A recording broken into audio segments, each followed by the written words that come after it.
Hello everybody and welcome back to One Hub Racing. We are here for our second lobby of qualifying night for season 13, and alongside me in the commentary box is Luke. Welcome to the commentary box for One Hub Racing.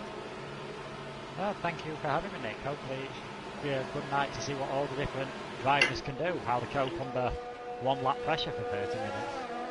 Yeah, obviously, for those of you that don't know, qualifying night is unique to One Hub Racing, and it's basically how we determine our tiers for the upcoming season. So when drivers sign up, they're all given a session, random, of course, at either 6:30, 7:30, 8:30, or 9:30, and they basically have 30 minutes to set their quickest lap time on the super soft tires. So those are the tires that we're looking out for. Any time set on the soft or the medium won't count, as we saw earlier in the 6:30 p.m. session. There were a few drivers who failed to improve on their time on the super soft, which means they didn't set a time for their qualifying night. So Luke, here in Spain, and obviously clear conditions, a few unique lobby settings with ghosting on and no damage and things like that, so drivers can just focus on getting that clean lap in.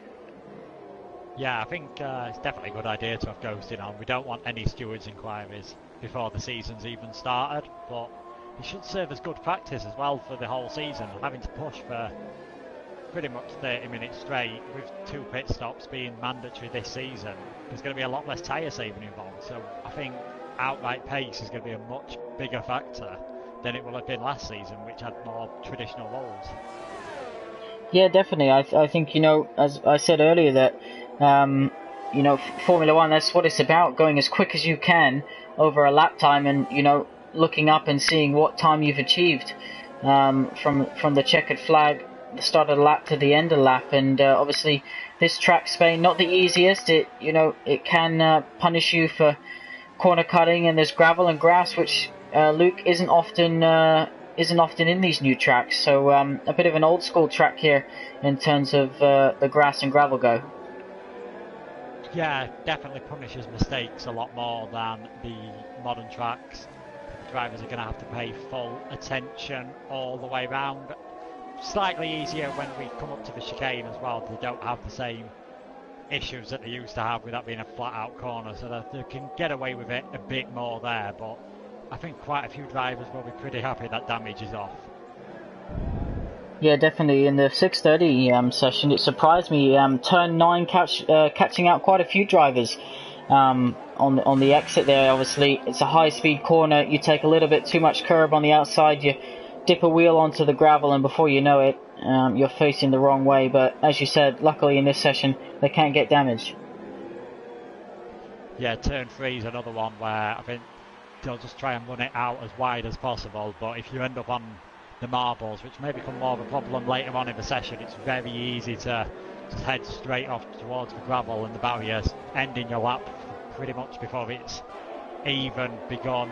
Most of the drivers are out on medium tyres, so they're just getting a feel for the track and the setup to ensure that they're nice and comfortable before going for it on the super softs. Yeah, obviously in a practice session it will be slower compared to qualifying and time trial times that perhaps these drivers are used to, but it'll be interesting to see what they're able to do. There is pressure. They've only got 3 sets of super softs, so they're going to use these 2 slower compounds to kind of get a feel for things. CSS doesn't want to wait around though. He wants to get his super soft time in nice and early, and he's up there with an 18.6. So the quickest one, Luke, the two quickest times from the 6:30 p.m. session were a 17.2 and a 17.3. So I guess that's kind of the benchmark we're looking for in terms of the time to beat here in this session. Yeah, I hope it would be nice if we see anyone get into the 1 minute 16s. I'm sure quite a few drivers who will have been watching the first session will be aiming for that, but I think they're going to need a lot of luck to do that and make sure the lap is absolutely perfect, just so CSS runs slightly wide there. So I think they're just all going to warm up to start with. I'd expect CSS to have more pace, even though he has gone on to the super softs, which may be an intelligent strategy because a lot of the drivers can be caught out when they go onto tyres that suddenly have a lot more grip. I know sometimes when I go onto a fresher set of tyres that has way more grip than that I've been driving on, it takes me a lap or two to get used to the feel of the tyre because I've suddenly got so much more grip. So when I may have been understeering a lap or two before and find myself oversteering, you've got to change your line slightly and change how you're driving to combat that. Yeah, of course, I always find, as you mentioned, you come out of the pits, you've got suddenly so much more grip on your car, and it'll be interesting because, if you have the extra grip, it's so easy to turn into a corner too early and obviously invalidate it. So, these drivers, they can change their setups. Of course, Park Farm is off, so they're free to change and play around with things as they feel best. But at the moment, let's run through some of the drivers because there's a few new faces here. And a few returning faces as well. So CSS races us last season, as Lawrence races us for a couple seasons now. Lukey, believe it or not, raced in the first ever One Hub Racing back on F1 2012. So he's also the season 9 drivers champion. Matt Your Daddy has raced with us previously, as has TK. Pete also raced in the Pinnacle Tier last season. Then we got a new driver in the Williams. Of course, car choice is completely random. For these guys at the moment. Ols is returning, of course, raced in the Podium Tier last season. Parker is new to the league, big welcome to him. Jaws returning. Owen in the Red Bull currently is new to the league, so hope he does well tonight. And Chris, who is 2 cases, he's got the strangest name, the one that commentators hate to see when they get into a session, but he is basically a good friend of mine. He also raced in the first ever season at One Hub Racing back on F1 2012. He's also the Season 7 champion, Drivers champion and Constructors champion. So he only bought the game recently, so it'll be interesting to see what he can do in the Ferrari, which funnily enough was the car that he won the championship with back in Season 7. Obviously the car's extremely different to how they were in Season 7. We've had all the extra downforce added, and I have seen in other leagues drivers that were necessarily fairly close to being at the top in older F1 games, they struggle a bit more in what are fundamentally very different cars. So much more downforce nowadays, tyres constantly changing every single year. Pirelli seems to bring softer and softer tyres to try and spice up the racing, and teams seem to find ways around it. Maybe the FIA should think of mandatory zoom stops for Formula 1 in 2020, try and add a bit more spice to the action. It just looks to be warming up though now, does Chris, getting ready for his first laps on the medium tyres. Jay Cheats also the only driver I didn't mention, going wide at the hairpin there. He's a new driver to the league, so it'll be interesting to see. And I think that's one of the interesting things about qualifying night is comparing the drivers who have raced with us previously to the drivers that are new to the league and kind of how they stack up. But from season to season, especially this late in the game cycle, Luke, drivers' paces can change so much depending on how invested they are in the game. Yeah, there's so much of the skill is and the pace is down to talent, obviously. But even if you're as untalented as myself at driving, you can gain quite a lot of time just by putting in the extra hours. You don't know if they've been committing to different leagues, so have been concentrating on different tracks, or even different games completely. So, as you said, Nick, if they've not been that invested in it, they might find this half hour a bit of a struggle. But I imagine most of them have at least found an hour or two earlier on just to get a basic setup that they feel comfortable with. Yeah, obviously, from qualifying night we've introduced since season 10, I believe. So it really creates a bit of excitement, and it's just more fun than hopping on time trial and spending hours trying to press restart lap. So it really gives the drivers, because this is what they're going to face 8 times in season 13 is a short qualifying session where they've got 50 minutes to get the quickest lap time in. And as you mentioned, with the 2-stop mandatory races this season, you probably won't see anyone trying the 2 harder compounds in any qualifying session. You'd expect to see everyone go on to the quickest compound and try and maximise their qualifying grid position. Yeah, you'd imagine whoever has the fastest outright pace, each race meeting will be on pole position. As you said, no real reason to try and go for interesting 1-stop strategy at any of the circuits. I think one of the things with the Barcelona track is car setup is so important around here. It's a very high downforce track, so if they've gone slightly wrong with the setup earlier on in the week, or just chosen one of the default ones, they're definitely going to find it a struggle tonight and may end up being placed in a low tier. Hopefully everyone can show the best of their abilities over the next 20 minutes. There's still a few drivers yet to set a lap time as well, so they must be feeling pretty confident in themselves at the moment. Yeah, definitely. Obviously, perhaps just getting a feel for the track on those medium compound tyres, but those super soft tyres are the ones we're looking for. So Lawrence, CSS and Farth are the only 3 drivers who have technically set a competitive lap time. And as I mentioned, after all 4's lobbies are done tonight, done and dusted, we'll line all the times up, all sign-ups that signed up for Season 13, put them in a list from first to last, and that's how we determine our 4 tiers at One Hub Racing. So it is important to, get a good feel for the car, and as you mentioned, Luke, Spain's one of those tracks where you need to have such good downforce and good turn-in, but at the same time, through that middle sector, there's so many corner exits, which can, as we're just seeing Owen struggle with there, it can cause you a bit of issue on traction.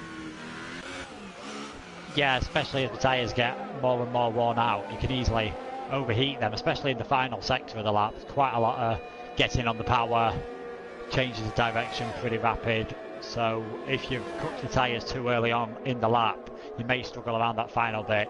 One person who's not struggling at the moment is Dark Boy. He's saying that he likes his setup at the moment, and he is fastest on the soft tyres, so you'd expect at least another half a second gain when he eventually moves on to the super soft, so that would put him in a 1 minute 17.6. Wouldn't be surprising to see him get pretty close to the fastest time from the first section, which was a 1:17.2. Yeah, definitely. I think there's a 6 or 7 tenths delta between the tires, but if he's really confident in that soft lap, it's obviously going to be hard to maximize the tire difference to get those 6 or 7 tenths. So yeah, it'll be interesting to see, can anyone beat that benchmark so far in tonight's qualifying night. 17.2 and not far behind the 17.3. So drivers now just starting to venture out onto those super soft tires, and we always recommend, Luke, have a couple laps worth of fuel in when you head out on those super softs, because if you do invalidate, you can back off, save euros, and you've got enough time to head out again. But the season 7 champ comes across the line. What's he going to be able to set? And he goes third quickest on a 18.4 at the moment. It's something I'm definitely a fan of, putting a little bit more fuel in the car, giving yourself that chance just in case anything goes wrong, especially in the qualifying sessions that are only going to be 18 minutes long. It's such a short session, you're not going to get that many chances to come through the pit lane if you've ruined your lap. So at least if you've got a bit of extra fuel on board, you might be able to get a banker lap in earlier on when the tyres are fresh, and then as the fuel burns down and you get more comfortable with the car, be able to push more and hopefully set a faster lap time. It's a bit of a compromise, isn't it, giving up that half a tenth worth of lap time as Pete comes across the line, 18.3. So looking pretty tasty and close up at the top there. But as I said, the positions don't mean an awful lot here. It's all about as Parker comes across the line with a 19 flat on those super soft tyres. So who else is on super softs at the moment? Owen is coming across the line now. He's just going to start a lap. So himself and Jay, the only 2 drivers yet to set a lap time here tonight, and both beginning to perhaps feel a little bit of pressure. 15 minutes left in the session, but they've got plenty of time. The track's only going to get quicker, and it'll be interesting to see the drivers that time it right at the end of the session, Luke, could find themselves gaining an extra couple of attempts perhaps due to track conditions. Yeah, if you get it just right, try and cross the line as late as possible when the track's rubbing in the most. The thing is, everyone else will have the same idea, and even though ghosting is on, I always find there's a little bit of doubt in your mind, even when you know that you can't crash into the car in front. Just seeing that car ahead might distract them slightly. So I still think it's important to try and get a gap and just have as clear ahead as possible and as clear a track in front of you to set your best lap times. Yeah, definitely. It can, as I said, it can sometimes psychologically perhaps affect you.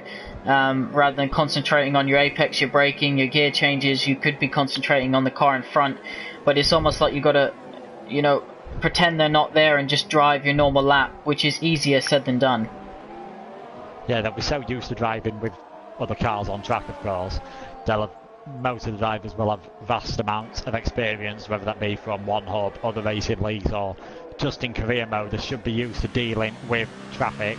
Owen's first lap was a 1:18.4, so it's looking pretty close at the top, but Dark Boy's still the fastest, just under half the session to go. I'll be surprised if that stays there, and as I say that, Jay with a 1:17.0.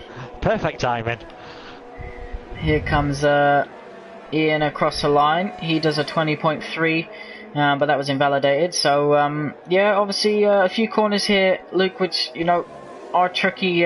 You can invalidate a few of them as well. I find that you think that, come on, that wasn't an invalidation, but that's the way this track is, and you just got to be careful. And perhaps, as you said, getting a banker lap in on those super softs is probably more important than anything in this session. Oh, as he goes wide, does Ian. He's on the gravel. I said that could be a tricky one here, with the gravel so close to the edge of the track, and yeah, Ian being caught out there. Yeah, I think we saw Lando Norris getting caught out in pre-season testing around there. Kimi Räikkönen as well, perhaps. Pre-season testing seems such a long time ago now, but we've already had 3 races. I think a few corners, going back to the track limits debate, a few corners that I want to watch out for. Turn 3, you want to get as wide a line as possible out there to have good turning for turn 4. Turn 9, if you just run onto the curb, you want to widen the corner as much as possible, of course, but there is a bit of gravel on the edge there, and it's so easy just to dip a wheel onto the gravel. That'll cost you so much momentum, or possibly spin you into the wall and completely ruin your lap. Ols is on a hot lap at the moment, currently only using the medium tyre, but just under 13 minutes left in the session. As I mentioned, this is season 13, qualifying night for season 13, and there's 2 more lobbies later on tonight, the 8:30 p.m. and the 9:30 p.m. But Ols is going to come across the line, and he's done an 18.7, so it's pretty close there. You have to say, what, a second cover 12 drivers at the moment? Yeah, it's just Jay with that, what seems to be a superhuman effort so far. If we're going with the qualifying being about a second faster than practice session, the pole position in the Prestige tier last year was a 1:16.4. So we're talking about Jay putting in a similar race to that, so he's definitely putting himself forward as being one to watch throughout the season. But as you mentioned, it's extremely close between most of the field, really, from 2nd to 10th place. And that's definitely something we want to see. Some of those are on soft tyres, of course, so they may find themselves moving up.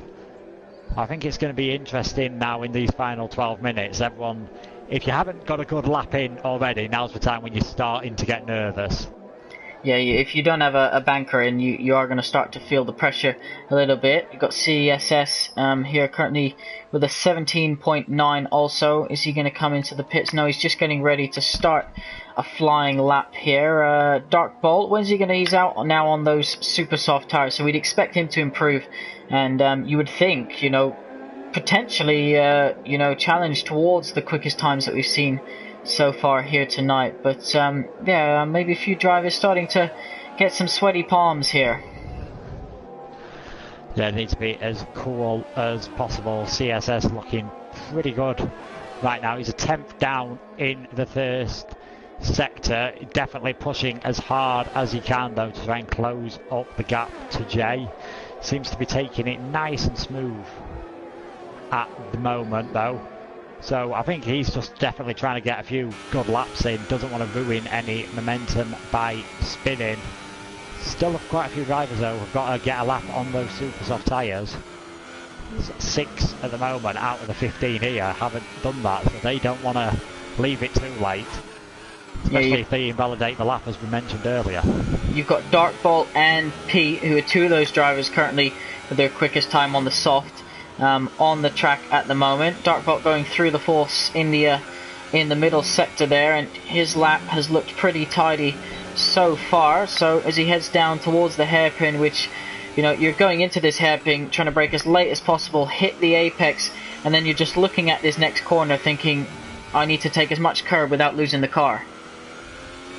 Yeah, definitely. I find that a bit tricky. If you just catch too much curb, the car will snap on you. You've got no no real chance of saving it without losing any time, and that's another thing to consider when you're setting up the car. How do you set it up to react to bumps? Do you set up for a more responsive car, which will be better for cornering, but if you hit any bumps you might easily lose it, or do you set for something a lot more forgiving, especially around a track like Monaco, very, very bumpy. Well, no street circuits, I believe, no traditional street circuits over this season, so they should all be trying to set up the car to be as responsive as possible, and with a time of 1:17.6 it looks like Dark Boy's got it pretty much spot on so far. So 17.0 Jay currently at the moment, that is the quickest. It is a 17.0, isn't it? Yes, it's hard to see when it's clouded out at the top there, but 17.0, so that is the quickest time of the night so far. Chris going wide there at turn 9, don't know if that was invalidation, but managed to just keep it out of the gravel. He's slower on this lap, so perhaps not going to improve, and I think he's backed off for this. GA has backed off for this time around, so yeah, 17.0, quickest of the night so far for Jay. Yeah, Chris just saving some of his ERS ready for another go. He's definitely put more fuel in, just trying to make sure everything's going well.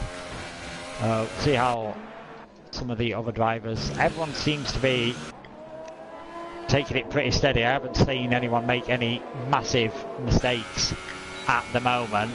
Just watching TK ride, he improved slightly up to 12, and that was on the super soft tyres, so that was important for him as well to get a lap in on those. Ian seems to be leaving it pretty late, just sat casually in the pits at the moment.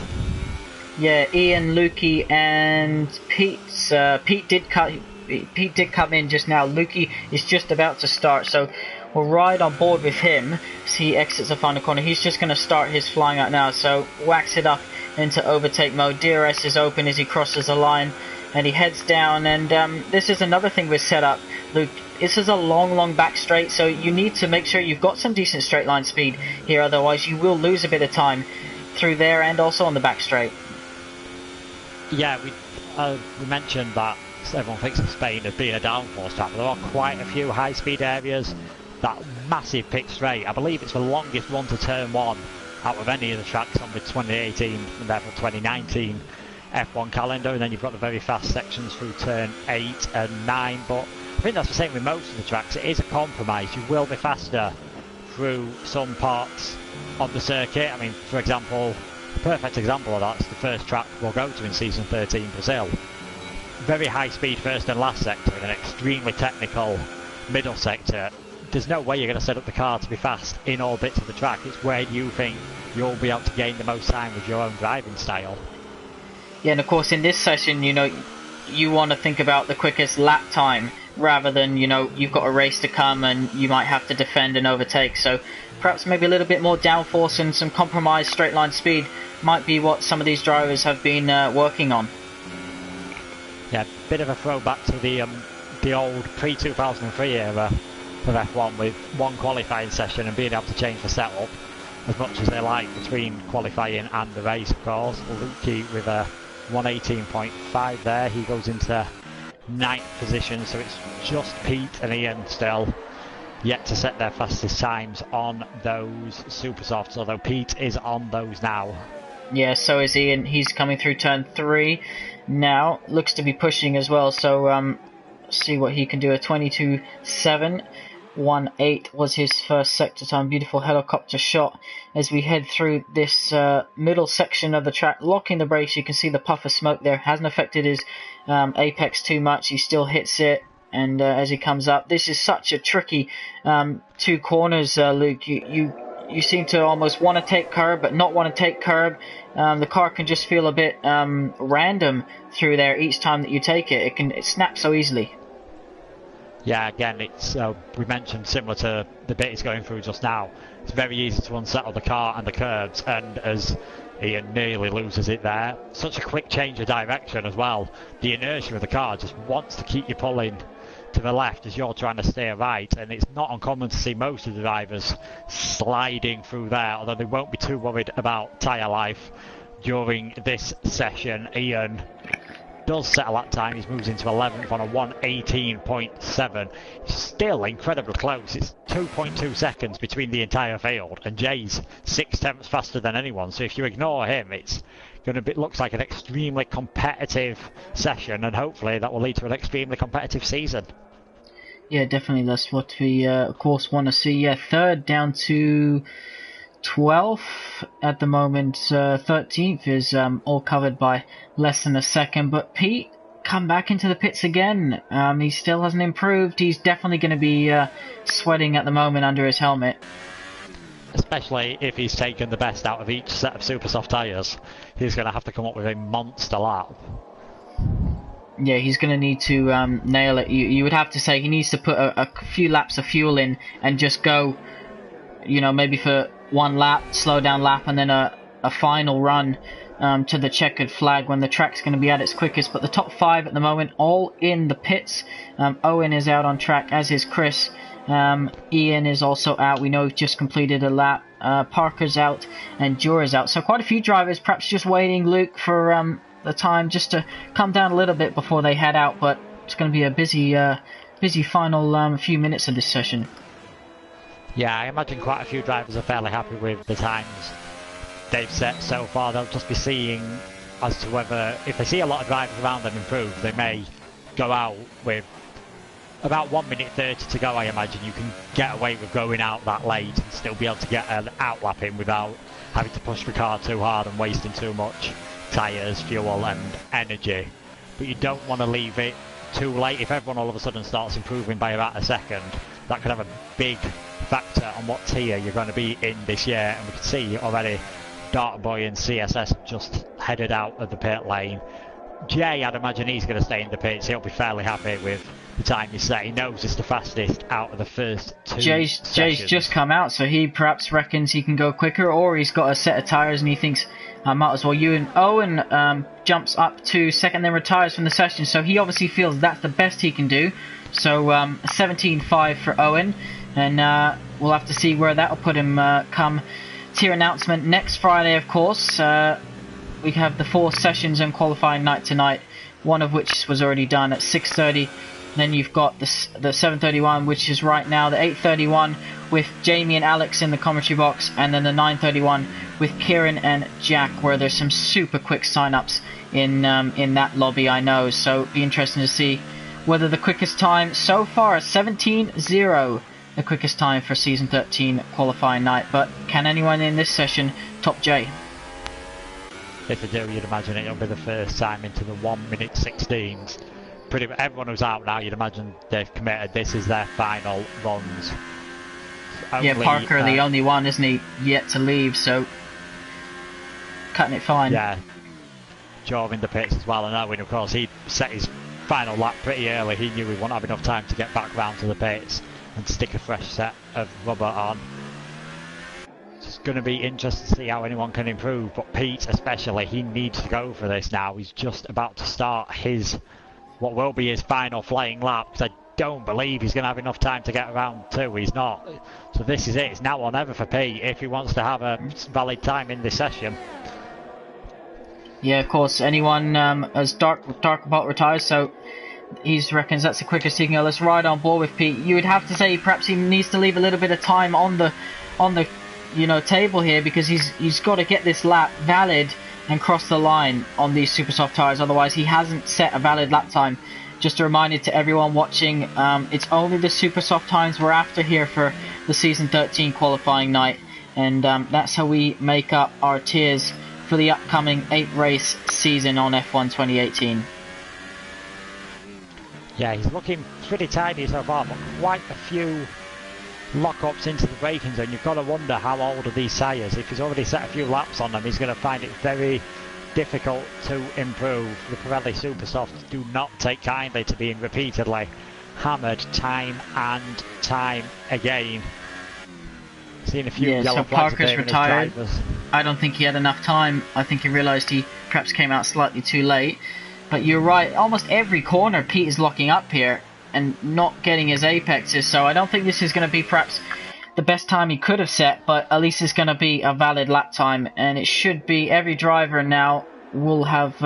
yes, he did. So he did improve on his soft. So who else is going to go quicker? Can anyone challenge that 17.0? Jay is still on a hot lap at the moment.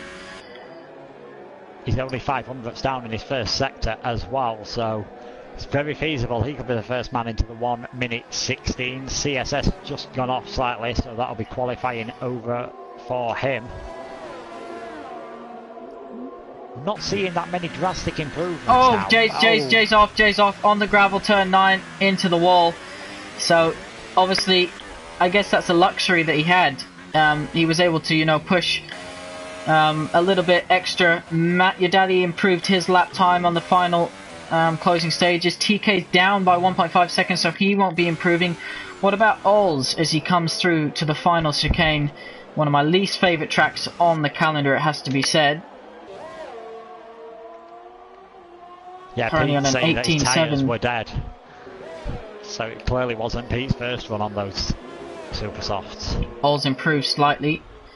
Ian has also finished his lap, so that's everyone. That is everyone done and dusted. 17.0, the new benchmark for the quickest lap time so far tonight in the qualifying session. So hello to everyone watching. Thank you for joining us, myself and Luke, for this 7:30 p.m.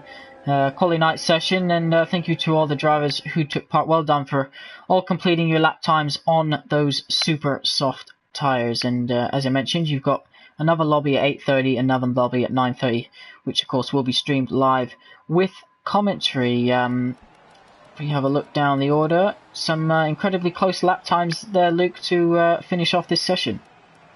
Yeah, just looking between 7th and 10th, all within 1/10 of a second. Incredibly close, pretty much throughout that entire, the final 10 all separated by half a second as well, so that's incredibly good. But Jay set a fantastic lap time, especially when comparing to everyone else, and I feel that must have been a perfect lap, because we saw when he tried to just push and get that extra bit of pace, it all went horribly wrong for him. But we'll have to wait and see what tier that puts him in, and whether he can continue that form into the racing, because qualifying in a format like this is obviously a completely different beast to the race. Yeah, of course, as you mentioned, mandatory 2-stop races for the entire of Season 13, so looking forward to seeing how that plays out. But yeah, once again, thank you everyone for joining us. We'll end it there. Make sure you hit that subscribe button if you haven't already, and of course you can follow us on Facebook, Instagram and Twitter. And also make sure you check out Next Level Racing. We're sponsored by them officially now, so you can use a discount code 1Hub10 if you head over to their Twitter account. But Luke, thanks for joining me in the commentary box, and I bet you're looking forward already to the first race of the season. Yeah, Brazil's one of my favourite tracks. It always seems to come up with some good races, as do all the tracks that have been chosen. This should be a very exciting season. Awesome stuff. Well, good luck to all the drivers taking part in the 8:30 and 9:30 lobbies later on tonight, and thank you to all the drivers who have already taken part. And yeah, we wish you all enjoyable rest of Friday evening and a happy Easter weekend. That's my commentary duties done for this evening. So yeah, take care, and we'll be back next Friday to announce the tiers. But as I mentioned, you've got an 8:30 and a 9:30 session later on with Jamie and Alex and Jack and Kieran. So make sure you tune into those. Thank you.